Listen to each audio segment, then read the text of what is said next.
Alors, la suite de la première vidéo sur l'ascension de Jésus, du livre des Actes des Apôtres. Donc, comme je disais, le baptême par le Saint-Esprit a permis aux apôtres de recevoir de la force et d'être témoins jusqu'aux extrémités de la terre des enseignements de Jésus, le Christ, notre Seigneur.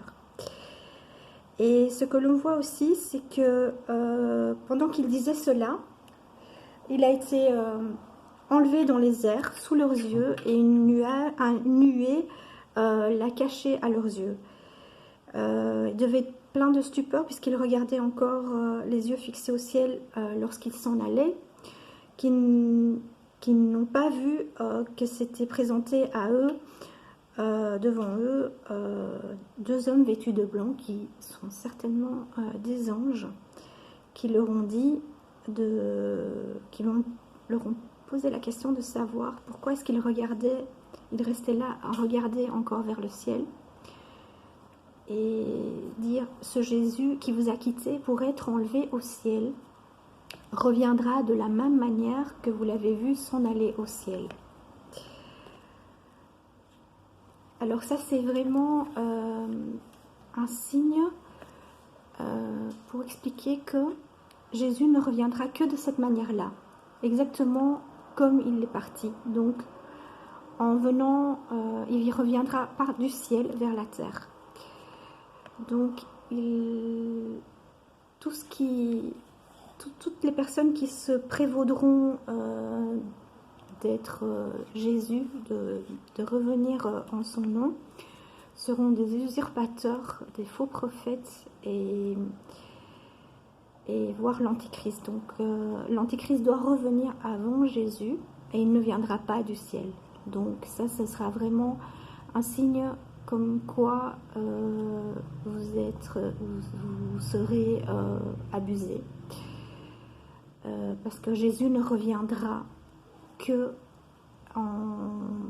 le jour de l'avènement du royaume de Dieu sur la terre. Il descendra du ciel pour nous. Voilà, donc ça c'est très très très important comme message. Ne vous laissez pas abuser. Ce qui est très très important également, c'est que on voit qu'il y a deux sortes de baptêmes. Donc Saint Jean le Baptiste, le cousin de Jésus le Christ, a baptisé Jésus dans l'eau, mais Jésus a promis à ses disciples que quelques jours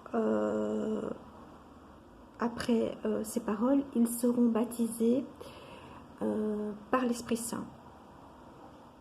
Que l'Esprit Saint descendra sur eux et que cela leur donnera force et que cela leur permettra de témoigner à Jérusalem, dans toute la Judée et la Samarie et jusqu'aux extrémités de la terre. Et c'est quelque chose qui s'est avéré puisque effectivement l'évangélisation chrétienne s'est répandue parmi toute la terre. Son rayonnement a été mondial et c'est quelque chose d'indéniable, indiscutable.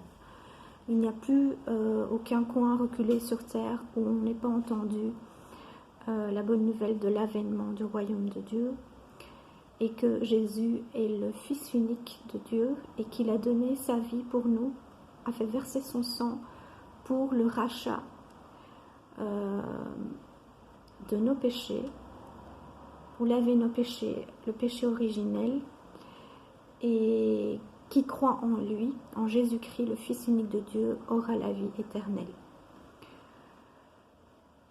Sur ce, je vous laisse et je vous souhaite une très très bonne ascension, fête de l'ascension. Portez les autres dans votre cœur et portez-vous bien. Voilà, à très bientôt.